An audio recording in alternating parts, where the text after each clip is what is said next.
Vamos ficar de pé, vamos cantar, é um convite. Vinde, cristãos, cantai, aleluia, amém. Vamos louvar o nosso Senhor. Cantemos. Vinde, cristãos, cantai, aleluia, amém. A Cristo Rei louvai, aleluia, amém. Ele no coração, com fé e gratidão, cantai com devoção, aleluia,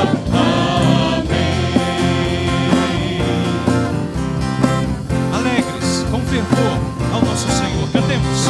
alegres com fervor, aleluia, amém. Rendei a Deus louvor, aleluia, amém. Ele nos guiará, sempre nos guardará, nunca nos faltará, aleluia, amém. Vozes bem alto erguei, louvores ao Senhor. Vozes bem alto erguei, aleluia, amém. Com toda a sua grei, aleluia, amém. Oh, adorai a Deus, sempre vós filhos seus, na terra e lá nos céus, aleluia, amém. Oh, adorai a Deus, sempre vós filhos seus, na terra e lá nos céus, aleluia, amém. Aleluia, amém. Aleluia,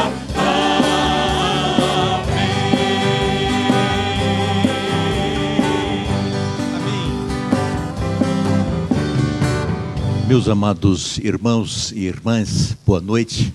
Que a graça, que a misericórdia do bondoso Deus seja com todos vocês. Estamos longe, distantes um dos outros, mas com certeza os nossos corações unidos na graça do Senhor Jesus Cristo. E vamos continuar assim. Apesar de todo esse impedimento, desse isolamento social, nós temos Jesus Cristo que está sempre presente em nossa vida. E isso é fundamental para que nós possamos continuar com segurança, com ânimo renovado e a certeza de que com Ele seremos vencedores, passando por todo esse vale, por toda essa dificuldade, mas na certeza que somos e seremos cada vez mais abençoados pelo nosso Pai Celestial. Vamos orar nesse momento, onde você se encontra, eleve o seu pensamento ao Pai Celestial. Querido Deus, bendito Pai, te agradecemos, Pai Santo, por mais um dia que o Senhor tem nos dado. Te agradecemos pelo culto que a tua igreja pôde realizar nessa manhã, lembrando, Pai Santo, daquele momento tão especial, quando o Senhor Jesus Cristo entrou na cidade de Jerusalém e foi aclamado pela multidão. Suplicamos, ó Deus, que todos nós entendamos a necessidade também de receber Jesus Cristo em o nosso coração, Pai, para que experimentemos a sua paz, a sua alegria, para que tenhamos nossos pecados perdoados, que tenhamos, ó Deus, a salvação em Cristo Jesus, lembrando sempre que Jesus é caminho, verdade e vida. Pai Santo, recebe nesta noite o culto que prestamos ao Senhor, Pai Santo, e fala de maneira muito especial ao coração de cada um de nós, que possamos ter as nossas mentes voltadas para o Senhor, os nossos corações abertos para receber Jesus Cristo como Senhor de nossas vidas. É a nossa oração, Pai, em nome de Jesus. Amém.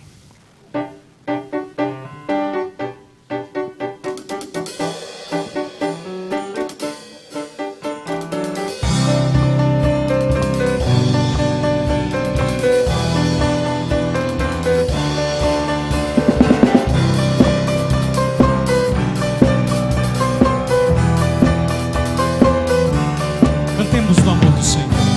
Não há perdão como o seu. nem vida como a que viveu, nem dom maior, não, não há.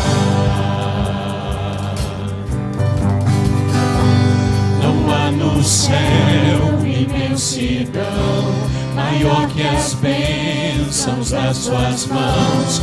Deus como tu, não, não há. Ninguém nunca entendeu o amor que seu filho deu. Não há outro amor maior que o seu. Mandou seu filho nos salvar, e não há outro nome como o seu. Não, não há. Com seu sangue ele nos perdoou, deu-nos vida, esperança, e não há outro amor maior que o seu. Não, não há. Diga ao Senhor. Não há canção pra te dizer quão grande és em teu poder, Deus como tu, não, não há. Ninguém nunca entendeu a essência do amor de Deus. Não há outro amor maior que o seu. Mandou seu filho nos salvar, e não há outro nome como o seu. Não, não há. Com seu sangue ele nos perdoou. Com seu sangue ele nos perdoou. Preço, favor e Deu-nos vida a cada um de nós. Esperança, e não há outro amor maior que o seu. Não, não há. Vozes femininas. Em seu amor encontro paz, razão de Vozes viver. masculinas. Em Seu poder, sua graça em mim, razão de vencer em seu viver. Reflete em mim, razão de brilhar em seu amor, eu viverei. Não há outro amor maior que o seu. Mandou seu filho nos salvar, e não há outro nome como o seu. Não, não há. Perdão, vida completa. Seu sangue ele nos perdoou, deu-nos vida, esperança, e não há outro amor maior que o seu. Não, não há. Com seu sangue ele nos perdoou, deu-nos vida, esperança, e não há outro amor maior que o seu. Não, não há. Não, não há. Maior amor, maior amor, não, não há. Nome igual ao Senhor. Nome igual, nome igual, não, não há. Vida abundante. Vida melhor, vida melhor, não, não há.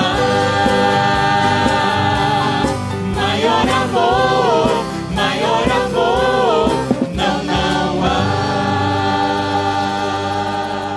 Amém, amém, amém. Como é bom cantar desse amor, não é, queridos? Nós que experimentamos isso, somos frutos disso, desse amor do Senhor, favor imerecido, graça abundante do Senhor a todos nós. Vamos ler juntos? Romanos 8, 38 e 39, todos a uma só voz. Pois estou convencido de que nem a morte, nem a vida, nem anjos, nem demônios, nem o presente, nem o futuro, nem quaisquer poderes, nem altura, nem profundidade, nem qualquer outra coisa na criação será capaz de nos separar do amor de Deus que está em Cristo Jesus, nosso Senhor. Amém? Nada nos separa desse amor, esse amor que é inexplicável, ousado, o amor do nosso Deus. Vamos continuar cantando desse amor do Salvador.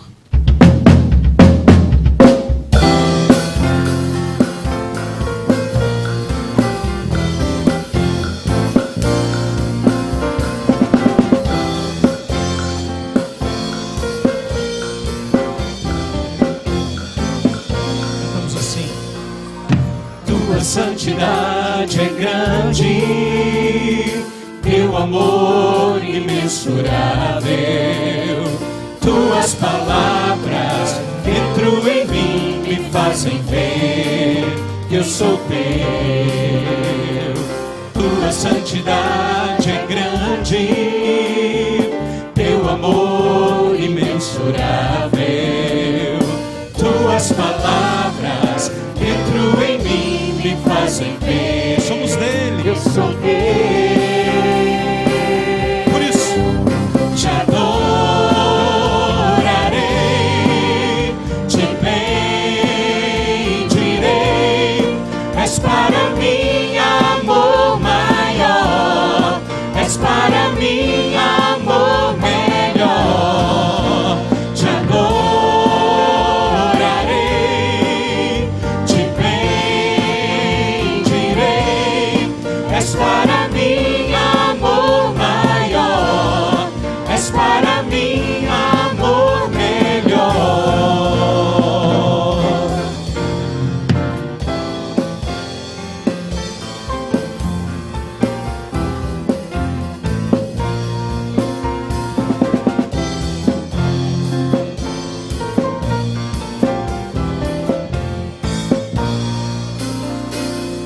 Em teus braços eu me aconchego, tua doce voz me leva a descansar.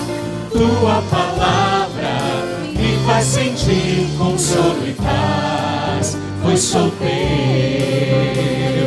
Em teus braços eu me aconchego, tua doce voz me leva a descansar. Tua palavra me faz sentir consolo e paz, pois sou teu. Te adorarei, te bendirei.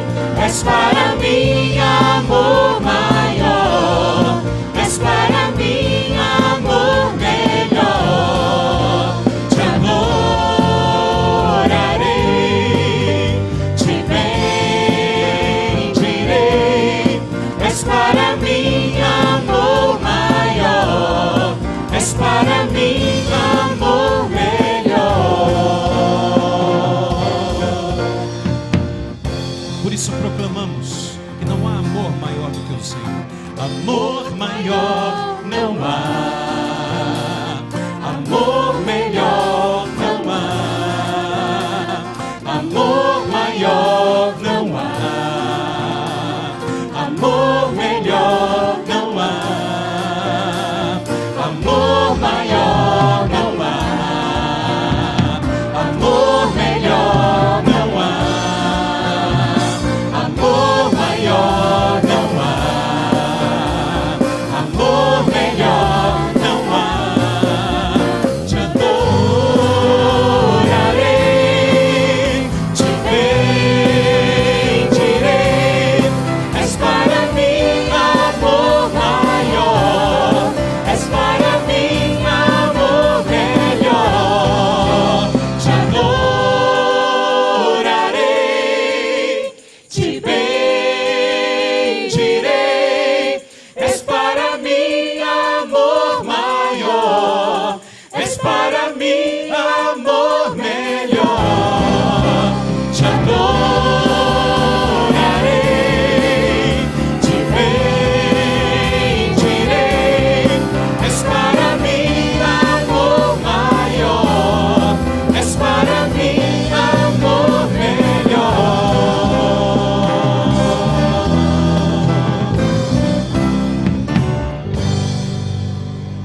assim eu ouvi de quem tu és, mas ouvi tua doce voz me dizer na escuridão que se agrada de quem sou e que nunca estou só. És bondoso, Pai, sim, é quem tu és, é quem tu és, é quem tu és. Sou amado por ti, é quem eu sou, é quem eu sou, é quem eu sou. Eu sei, muitos buscam respostas em todo lugar, mas eu sei, procuramos respostas. Só em ti sabes tudo que preciso antes que eu venha dizer. És bondoso, Pai, sim, é quem tu és, é quem tu és, é quem tu és. Sou amado por ti, é quem eu sou, é quem eu sou, é quem eu sou. Pois só tu és sempre perfeito, Senhor. Tu és sempre perfeito, Senhor. Tu és sempre perfeito, Senhor, pra nós. Tu és sempre perfeito, Senhor. Tu és sempre perfeito, Senhor. Tu és sempre perfeito, Senhor, pra nós. Amor que é tão real que não sei como explicar. Paz tão inexplicável que eu não posso entender. Tu me chamas pra que eu vá mais além e possa profundamente conhecer teu amor. Amor, és bondoso, Pai, sim, é quem tu és, é quem tu és, é quem tu és. Sou amado por ti, é quem eu sou, é quem eu sou, é quem eu sou. Pois só tu és sempre perfeito, Senhor. Tu és sempre perfeito, Senhor. Tu és sempre perfeito, Senhor, pra nós. Tu és sempre perfeito, Senhor. Tu és sempre perfeito, Senhor. Tu és sempre perfeito, Senhor, pra nós. És bondoso, Pai, sim, é quem tu és, é quem tu és, é quem tu és. Sou amado por ti, é quem eu sou, é quem eu sou, é quem eu sou.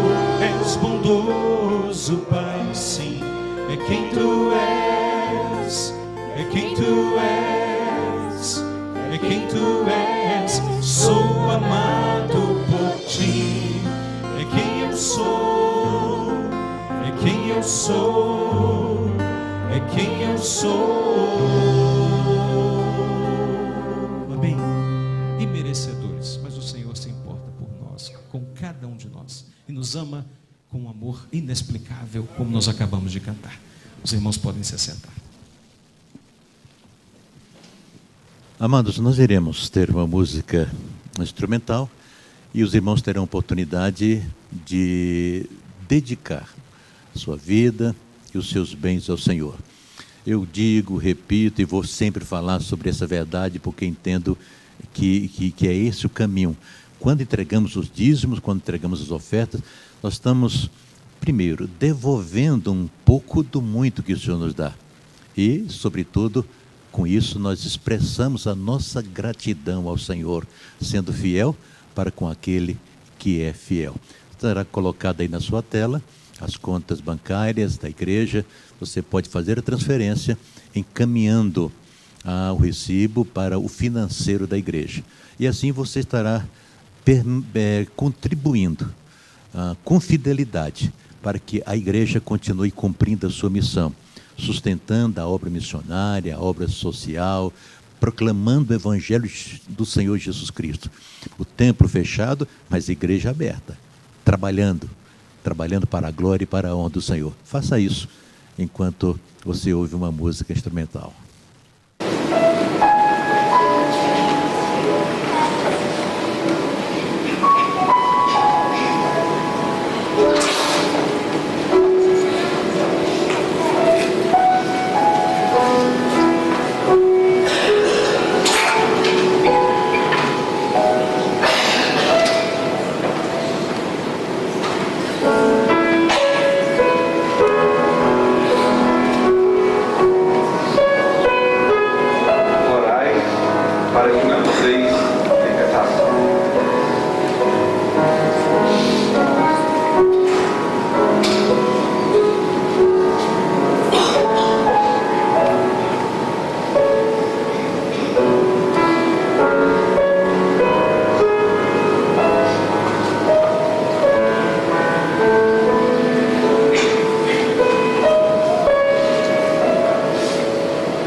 Amados, vamos orar nesse momento ao Pai Celestial, mais uma vez.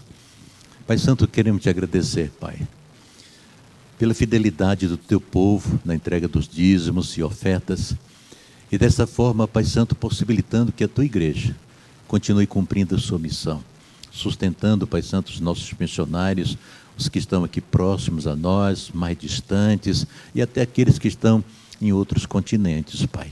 Suplicamos que tu abençoes cada um no exercício da sua fidelidade e na expressão de cada coração agradecido ao Senhor por ter seu sustento vindo do Senhor.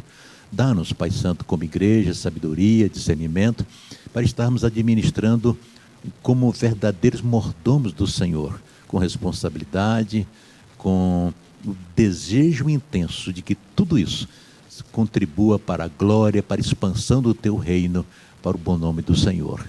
Agradecidos, Pai, em nome de Jesus.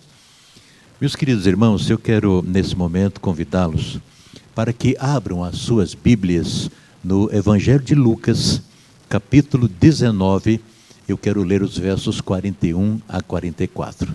Lucas 19, 41 a 44. E nessa noite, nós queremos meditar no tema, as lágrimas de Jesus. Vamos ler o texto? Diz assim a palavra de Deus. Quando ia chegando, vendo a cidade de Jerusalém, Jesus chorou. E dizia: ah, se conheceras por ti mesma ainda hoje o que é devido à paz. Mas isso está agora oculto aos teus olhos. Pois sobre ti virão dias em que os teus inimigos te cercarão de trincheiras e por todos os lados te apertarão o cerco e te arrasarão. E os teus filhos dentro de ti não deixarão em ti pedra sobre pedra, porque não reconheceste a oportunidade da tua visitação. Irmão, amigo, que Deus coloque no coração de cada um de nós a sua palavra. Hoje pela manhã tivemos a bela mensagem proferida pelo pastor Silvio Lamego, falando sobre a entrada de Jesus Cristo em Jerusalém. Aqueles eventos que foram tão importantes na vida do Senhor Jesus, dos seus apóstolos e da própria cidade. Foi marcante na vida de todos. Em sua entrada triunfal, Jesus chega a Jerusalém montando um jumentinho. E esse foi o cumprimento da profecia de Zacarias 500 anos antes de que isso acontecesse. Está lá em Zacarias capítulo 9, verso 9. Enquanto ele cavalgava pela estrada, na encosta oeste do Monte das Oliveiras, multidões o acompanhavam, saudando-o como rei de Israel, como Messias esperado, acenando com ramos de palmeiras e louvando ao Senhor em alta voz. Assim nós podemos imaginar aquela cena, uma cena de alegria, uma cena de regozijo, uma cena de esperança para o povo de Israel com a chegada do Messias prometido. Mas, em vez de alegrar-se com aquele cortejo, Jesus Cristo logo depois fez algo inesperado. Enquanto olhava para aquela multidão em primeiro plano e em toda a cidade de Jerusalém, com suas muitas estruturas imponentes ao fundo, diz a palavra de Deus que Jesus chorou. Jesus derramou lágrimas por causa de Jerusalém. Jesus, o Filho de Deus, derramou lágrimas, chorou ao ver a cidade de Jerusalém. Tomado pela profunda tristeza em seu coração, as lágrimas começaram a fluir de seus olhos e ele expressou aberta e verbalmente sua lamentação sobre aquela cidade. Aí, quando leio esse texto e penso nesse episódio, levanto uma indagação: por que Jesus chorou?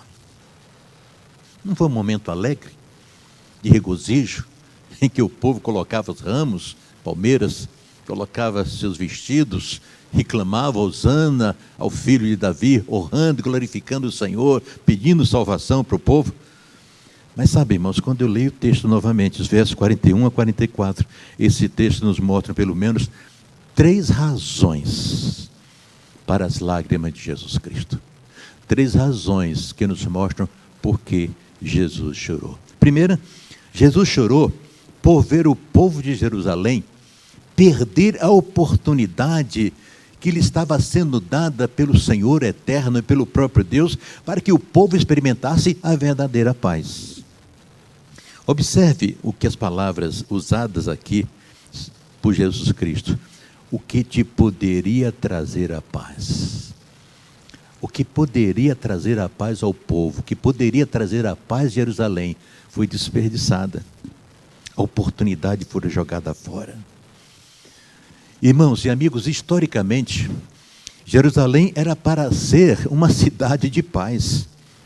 Quando o rei Davi fez dessa cidade a capital de Israel, cerca de 1000 anos antes de Cristo, ele a escolheu por causa da sua localização privilegiada.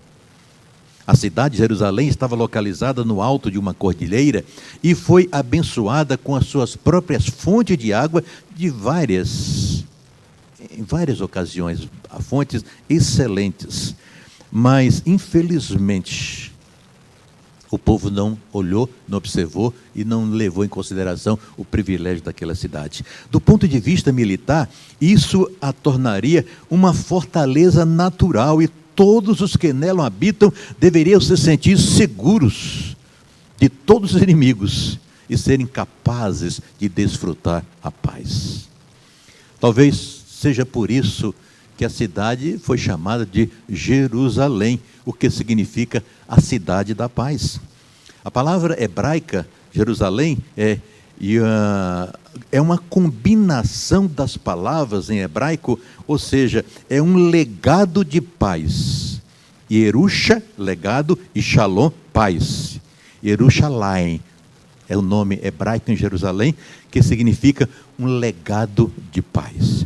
Salmo 122, no verso 6, o povo de Deus é exortado pelo próprio salmista Davi, quando diz: orai pela paz de Jerusalém e prosperem aqueles que te amam, haja paz dentro dos teus muros. Mas sabe, amigo, sabe, meu querido irmão, a história nos mostra que Jerusalém não tem sido, infelizmente, uma cidade de paz até os tempos atuais, até o dia de hoje. Em sua turbulenta história de 3.500 anos, Jerusalém viu tão pouca paz.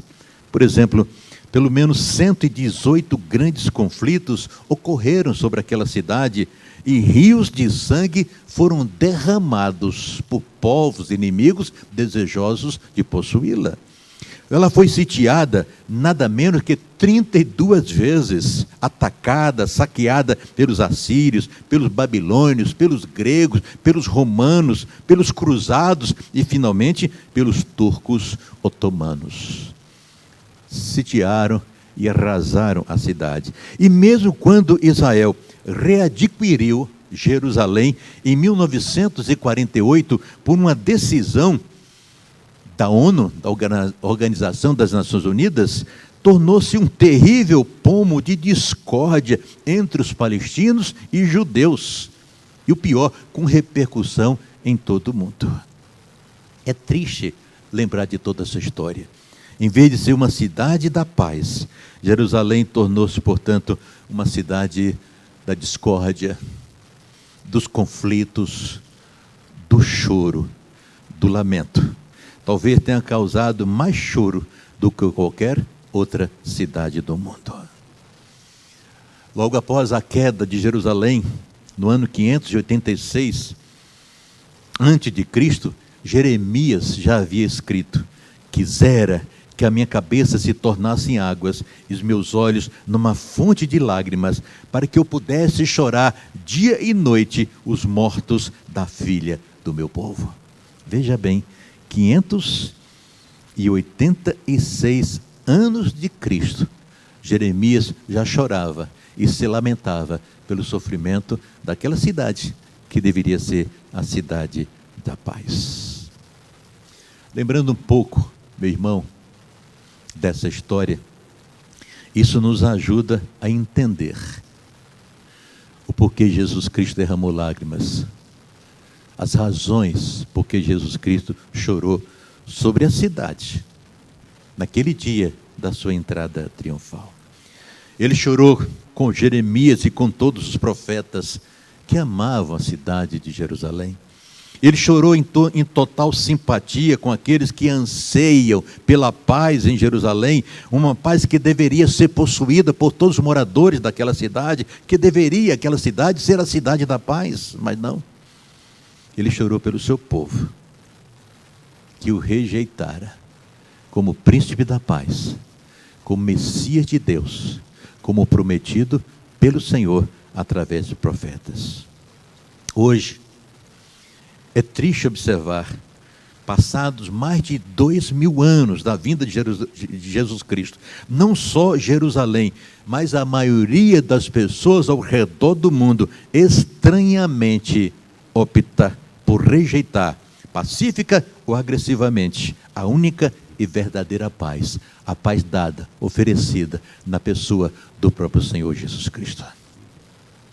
No Evangelho de João, capítulo 14, verso 27, nós encontramos Jesus Cristo dizendo: deixo-vos a paz, a minha paz vos dou, não vou lá dou como o mundo a dá, não se turbe o vosso coração. Mas quantos corações turbados, quantos corações ansiosos, quantos corações que sofrem, quantos corações que não têm esperança, que não conhecem a paz, por uma simples razão, por não experimentar a única e verdadeira paz que vem dos céus na pessoa de Jesus Cristo. Rejeitam, como disse, pacífica ou agressivamente, rejeitam a paz que Jesus Cristo oferece.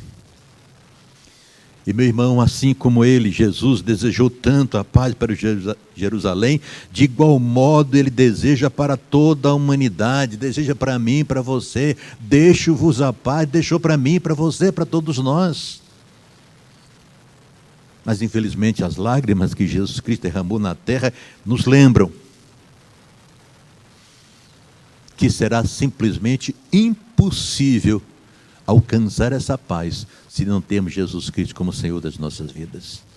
As lágrimas que Jesus Cristo derramou na terra nos lembram que temos um Salvador que entende os nossos sentimentos, que se compadece de nós, a ponto de ter dado a sua própria vida para nos resgatar das trevas, nos conduzir para o reino da sua luz. Jesus.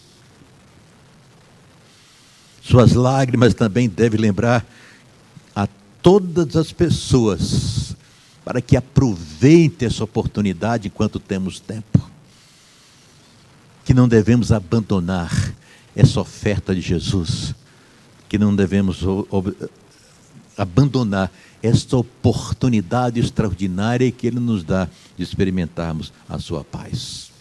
Ele, Jesus, é o príncipe da paz.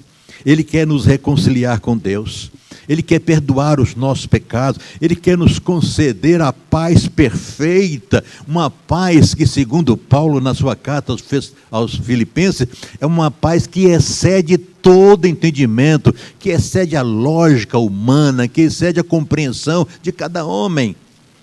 Apesar das circunstâncias, apesar de todas as situações adversas que possamos enfrentar, das tempestades que sacodem a nossa vida, das crises no seio da família, dos problemas políticos, econômicos, problemas de enfermidade, pandemia que aí está, quando temos Jesus Cristo em nossa vida, essa paz excede tudo isso, excede o entendimento, a compreensão, e nós temos paz no meio de tudo isso. Aí eu volto a dizer, infelizmente, estranhamente, muitos optam por abandonar essa oportunidade ou desprezá-la completamente. Foi exatamente o que Jerusalém fez. Os judeus poderiam ter tido uma paz abençoada, poderiam ter uma outra história ao longo dos anos, desses milênios, se tivesse naquela oportunidade recebido Jesus Cristo como verdadeiro Senhor, como Messias esperado, como príncipe da paz, perderam a oportunidade.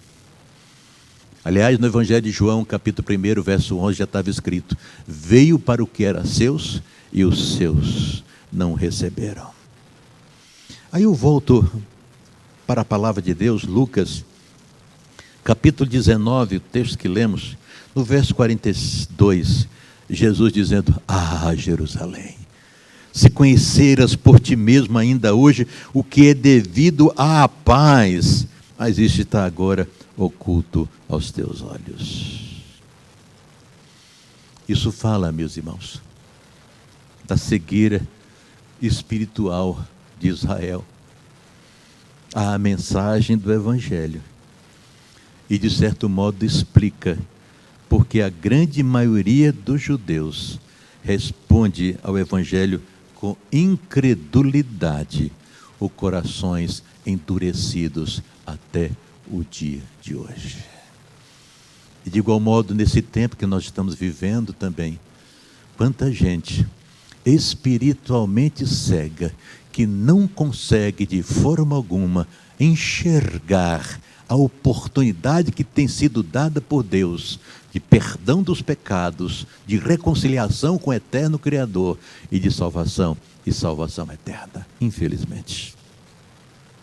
Mas eu encontro uma segunda razão porque Jesus derramou lágrimas, porque Jesus chorou. Jesus chorou por saber da destruição que viria sobre aquela cidade. E essa palavra nos é revelada no verso 43 desse mesmo texto de Lucas 19. Pois sobre ti virão dias em que os teus inimigos te cercarão de trincheiras e por todos os lados te apertarão o cerco.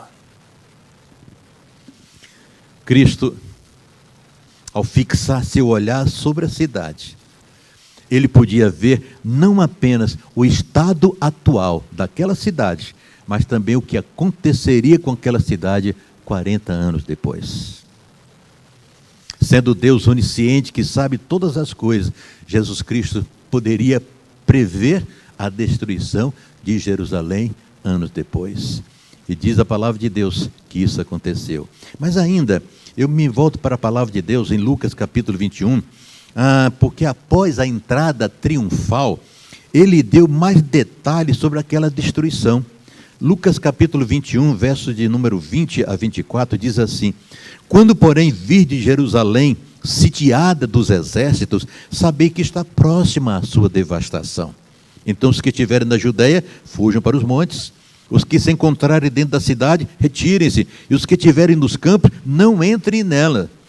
Porque esses dias são de vingança para se cumprir tudo o que está escrito. Ai das que estiverem grávidas, das que amamentarem naqueles dias, porque haverá grande aflição na terra e ira contra este povo. Cairão ao fio da espada e serão levados cativos para todas as nações, até que os tempos dos gentios se completem. Jerusalém será pisada por eles. Jesus Cristo deu alguns detalhes e por isso ele chorou. E aí a história nos revela que no ano 70 depois de Cristo, como resultado de uma rebelião judaica, Tito, o general romano e filho de Vespasiano, o imperador, capturou a cidade de Jerusalém e a destruiu completamente até o chão. Pedra sobre pedra foram derramadas, foram destruídos. E a destruição dos exércitos romanos foi tão completa que tudo o que restou do glorioso templo foi apenas um muro. Apenas um muro, que foi o alicerce do grande templo. E hoje é conhecido como o Muro das Lamentações, porque os judeus, todos os dias, especialmente aos sábados, lá se dirigem para chorar e lamentar pela destruição da sua amada cidade. Essa destruição, no ano 70, eliminou a nação judaica por quase 2000 anos. Os judeus foram espalhados por todo o mundo. As profecias se cumpriram. E Jesus Cristo, que conhece todas as coisas e sabe que estaria acontecendo no futuro, ao chegar em Jerusalém, chorou por ver tudo que aconteceria com aquela cidade. Talvez alguns perguntem nesse momento, será que a punição de Jerusalém foi tão severa? Por que foi tão severa? A única razão que nós encontramos foi devido aos pecados contra Deus cometido por aquele povo. Embora o Senhor lhes tivesse dado a lei e enviado profeta para eles, eles não receberam, não desobedeceram. Tiveram oportunidade extraordinária, foi um povo escolhido por Deus para ser instrumento de bênção nas mãos do Senhor para todas as famílias da terra, lá prometido pelo Senhor a Abraão, alguns milhares de anos atrás. O povo que tivera tão grande privilégio, jogou por terra esse privilégio e sofreu as consequências da transgressão, da desobediência, da rebeldia, do pecado cometido contra o Criador.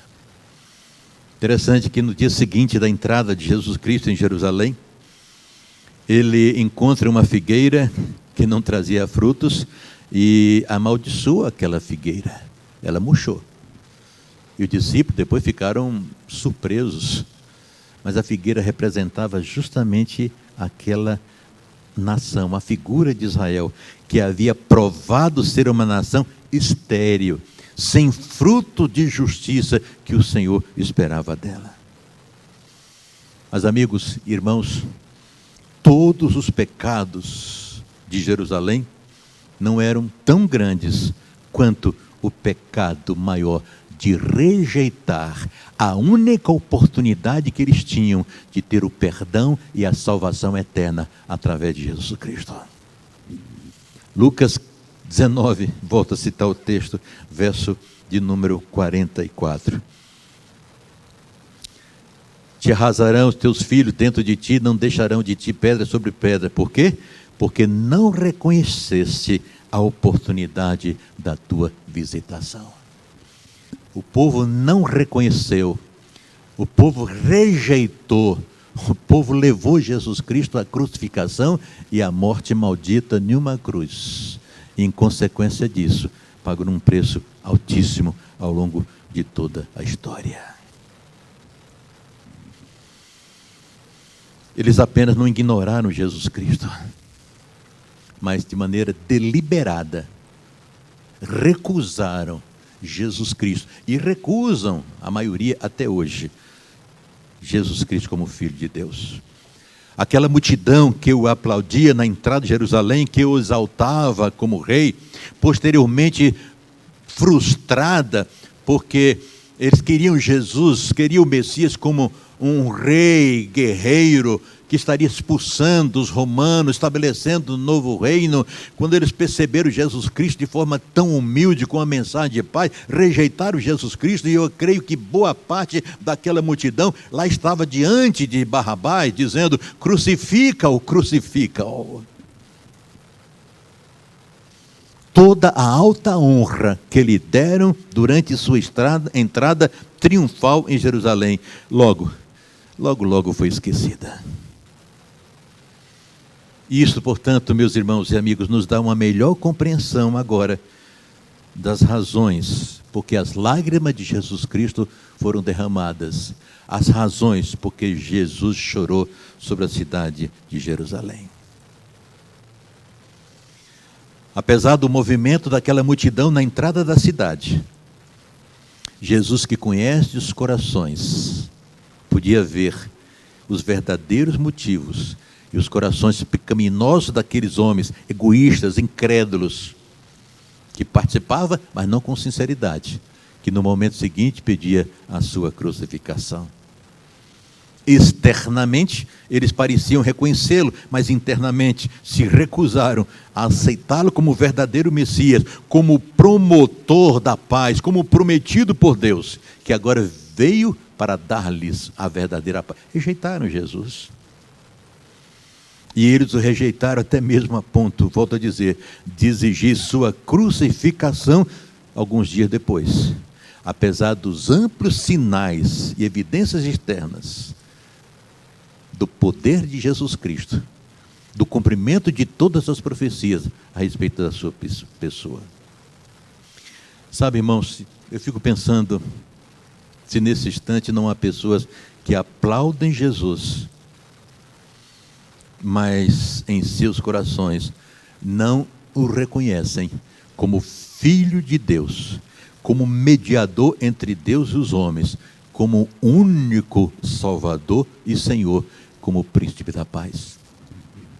Eu costumo, vez por outra, estar lembrando que se nós saíssemos pelas ruas da nossa cidade, procurássemos todo o nosso estado, todo o nosso Brasil, perguntando às pessoas se creem em Deus, se creem em Jesus, eu creio que a maioria absoluta estaria dizendo, creio sim. Mas entre afirmar com os lábios e crer no coração, às vezes vai uma distância muito grande. Jerusalém aplaudiu Jesus Cristo, gostava de ver os seus sinais, os milagres operados, multidões seguiam. Mas no momento crucial, no momento de uma decisão, no momento de uma escolha, eles falharam, eles fugiram, eles rejeitaram. Amigo, e aqui eu me dirijo especialmente a você, que fala de Jesus, que diz crer em Jesus, mas que ainda não experimentou verdadeiramente no seu coração uma transformação.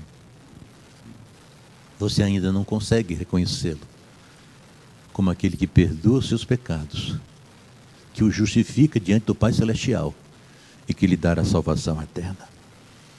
Talvez, amigo, o tempo de visitação de Deus tenha chegado para você. E eu fico triste imaginando se você tem ignorado e desprezado esse tempo, essa oportunidade que tem sido dada. Os tempos estão chegando ao seu final. Quando abrimos a Bíblia e lemos os jornais e vemos as notícias na televisão, vemos o que está acontecendo no mundo, nós cremos perfeitamente que todos os sinais que prenunciam a segunda volta de Jesus Cristo, todos os sinais se cumprem. Todos os sinais são prenúncios da volta, do retorno de Jesus Cristo. A oportunidade ainda está sendo dada. É como diz a palavra de Deus que lemos nesse capítulo 19, que tudo isso estaria acontecendo em Jerusalém até a chegada dos tempos, o fim do tempo dos gentios. Esse tempo final dos gentios está se acabando. Essa oportunidade graciosa de salvação está chegando ao seu final. A oportunidade está sendo dada e não podemos negligenciar. Você não pode negligenciar, meu irmão, meu amigo. Se você está negligenciando, por favor, eu quero que você saiba que este é um pecado muito maior do que qualquer outro pecado que você tenha cometido ou esteja cometendo ao longo da sua vida. O pecado da incredulidade intencional em Cristo é diferente de outro pecado.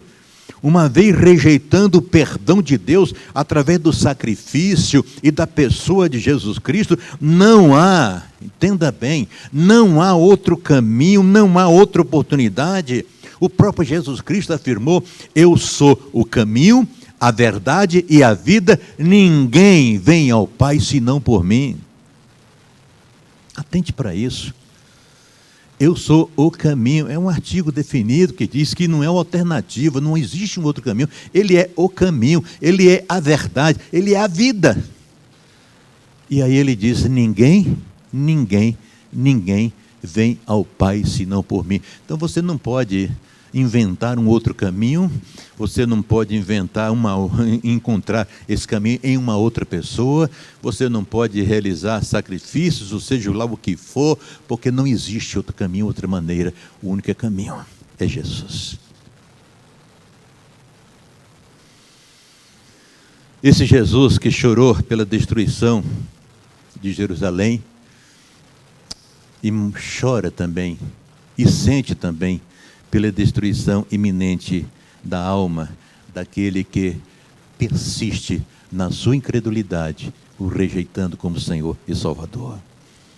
Jesus, sendo Senhor Deus, não tem prazer na morte dos pecadores. Ouça o que o próprio Senhor diz em Ezequiel capítulo 33, verso 11, eu leio: vivo eu, diz o Senhor Deus, que não tenho prazer na morte do ímpio, mas sim em que o ímpio se converta do seu caminho e viva. E aí ele faz um apelo através do profeta: convertei-vos dos vossos maus caminhos, por que morrereis, ó casa de Israel? Meu amigo, Deus não tem prazer na morte do ímpio. Aliás, a palavra de Deus nos diz, é Pedro que escreve, que o retorno de Jesus Cristo, a volta de Jesus Cristo, ela está se demorando aos nossos olhos, é pela longanimidade de Deus, é pela bondade de Deus, é pela misericórdia. Ele está estendendo essa oportunidade. Mas até quando? Ela vai chegar ao fim, que pode ser hoje, que pode ser amanhã, pode ser daqui a 1 ano, 10 anos, não sabemos. E como não sabemos, nós temos que aproveitá-la no dia de hoje, abrindo o nosso coração e reconhecendo que Jesus é o Filho de Deus, o Deus que se fez carne, o Deus que veio até nós, o Deus que derramou lágrimas por cada um de nós, o Deus que assumiu a nossa culpa, que foi levado ao Calvário, morreu a pior de todas as mortes, na cruz, como maldito, por mim, por você, para nos perdoar. Essa oportunidade, meu amigo, não pode ser jogada fora. A indiferença e a incredulidade fazem sofrer o coração do Senhor Jesus Cristo, por causa do grande amor que Ele tem por cada um de nós. Caminho para o final dessa reflexão, apresentando uma terceira razão. Jesus chorou, Jesus derramou as suas lágrimas por causa do seu amor infinito, ilimitado ao povo de Jerusalém, por seu amor por todos nós. Ele continua, imagino, derramando lágrimas ainda. Abra o Evangelho de João capítulo 3, verso 16, encontra a palavra de Deus dizendo: porque Deus amou o mundo de tal maneira que deu o seu Filho unigênito, para que todo aquele que nele crê não pereça, mas tenha vida eterna. Isto é amor. Amor a mim, a você, ao povo de Jerusalém, ao povo de todo o mundo. Ele disse que a sua palavra teria que chegar até os confins da terra. O seu amor teria que ser conhecido por todos os homens. Você conhece, amigo. Você conhece, meu irmão. É dádiva, é graça, é misericórdia. Não podemos negligenciar esse amor sem sofrer as consequências. Não podemos rejeitá-lo sem pagar um preço terrível. Porque se fora dele não há salvação, então se continuarmos incrédulos, rejeitando, será uma destruição por toda a eternidade. Abra a Bíblia e encontro ainda a palavra de Deus dizendo, Paulo escrevendo na sua carta aos Romanos, capítulo 5, Deus dá prova do seu amor para conosco, em que Cristo morreu por nós, sendo nós ainda pecadores. Ou seja, ainda rebeldes, transgressores, ingratos, iníquos. Deus morre por nós. Isso é amor. E como é que eu vou continuar rejeitando esse amor? Como é que você vai continuar indiferente a esse amor, amigo? O Jesus que entrou em Jerusalém, através da sua palavra, da mensagem do Senhor, ele chega também ao seu coração, dizendo quanto te ama, quanto quer o seu bem e quanto de perdão ele quer oferecer a você. Abra ainda a Bíblia, enquanto lá na primeira carta de João, capítulo 3, verso 1, a palavra do Senhor dizendo, vede com grande amor nos tem concedido o Pai, a ponto de sermos chamados filhos de Deus. Ele nos ama de tal forma que Ele nos resgata e Ele nos insere na sua família. Aos que recebem o seu nome, aos que o aceitam como Senhor e Salvador, somos inseridos na família de Deus, passamos a ser co-irmão de Jesus Cristo. Que glória, que bênção. Agora, amigo, nós podemos ver que as lágrimas que Jesus derramou em seu caminho para Jerusalém não eram apenas lágrimas de tristeza pela falta de paz em Jerusalém,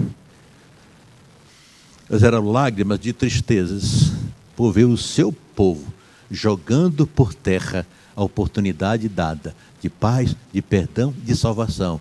E eu imagino que são as mesmas lágrimas derramadas hoje, quando vemos tanta gente que ouve a palavra, que conhece a palavra, mas continua indiferente, insensível, incrédulo, rejeitando o amor de nosso Senhor Jesus Cristo.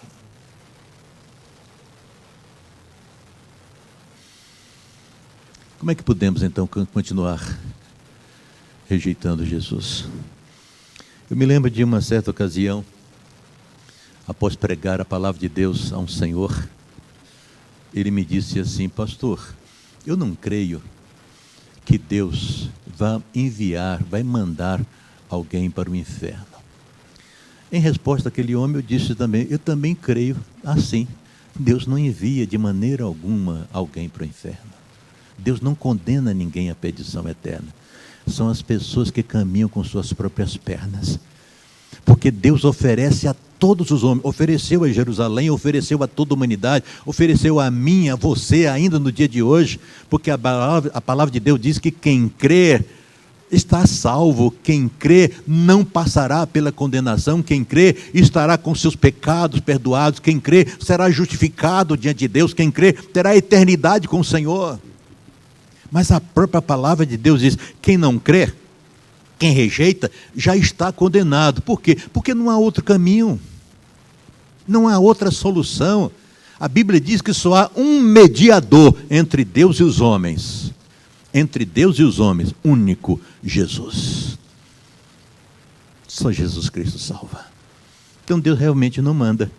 São as pessoas que rejeitam a salvação. São as pessoas que não querem Jesus Cristo. São as pessoas que não querem Deus. Ainda que com seus lábios digam isso, mas o coração verdadeiramente não crê. E aí, partem para a eternidade, sem salvação. Na carta aos Romanos, capítulo 10, atente bem para isso, amigo, o que diz a palavra de Deus. Capítulo 10 de Romanos, a partir do verso 9. Se, olha a condição, se com a tua boca confessares Jesus como Senhor, e em teu coração creres que Deus o ressuscitou dentre os mortos, serás salvos. Porque com o coração se crê para a justiça, e com a boca se confessa a respeito da sua salvação. E aí o verso 13: todo aquele que invocar o nome do Senhor será salvo. Louvado seja Deus. Aí, querido amigo, eu me dirijo especialmente a você, ou você, meu irmão, que talvez pelas mais diversas razões esteja longe, afastado de Deus, sem a comunhão com o Senhor. Será que você tem sido como Jerusalém, como as pessoas de Jerusalém? Aplaudindo, mas no coração não crendo? Em uma condição de retrocesso, relutante em ouvir as muitas chamadas para você? Deus continua lhe chamando, dizendo: vinde a mim todos vós que estáis cansados e oprimidos, e eu vos aliviarei. A palavra de Deus diz: aqueles que vêm a mim, de maneira alguma o lançarei fora. E Jesus Cristo, como bom pastor, disse que as suas ovelhas estão nas suas mãos, e nunca, e ninguém poderá arrebatá-las das suas mãos. Nas mãos do Senhor temos perdão, nas mãos do Senhor temos salvação. Então, amigo, não fique como o povo de Jerusalém naquele tempo, aplaudindo, mas rejeitando o seu coração. Receba Jesus Cristo. Nesse dia em que se comemorou em todo o mundo a entrada triunfal de Jesus Cristo em Jerusalém, permita que Ele entre de maneira triunfal no seu coração, na sua vida. Receba-o, não com palmas e com vestidos estirados nas ruas, não. Receba em seu coração com alegria, confesse com seus lábios e creia no seu coração. E peça: Senhor, eu recebo no meu coração como Senhor e Salvador. E aí, a paz que excede todo entendimento estará presente na sua mente e no seu coração, e sua vida transformada para a glória e para a honra do Senhor. Que Deus o abençoe e que esse dia seja especial na sua vida. Amém? Vamos orar. Mais uma vez, Pai Santo, te agradecemos por esse privilégio de pregarmos a Tua palavra, de estarmos lembrando e relembrando que o Senhor nos amou a ponto de enviar o Teu Filho Jesus Cristo para morrer por todos nós, Pai. Jesus se sacrificou. Pai Santo, não queremos que, assim como Ele chorou sobre Jerusalém, que Ele chore no tempo de hoje. Não. Mas que haja alegria, porque a Tua palavra diz que há alegria nos céus quando um pecador se arrepende. que muitos hoje que ouvem essa palavra se arrependam e recebam Jesus Cristo e se alegrem e experimentem a paz. Suplicamos finalmente, Pai Santo, que teu amor, o teu grande amor, a graça maravilhosa do nosso Senhor Jesus Cristo e as benditas consolações do Espírito Santo sejam conosco e com todo o povo de Deus, espalhado sobre a face da terra, hoje e para todo sempre. Amém.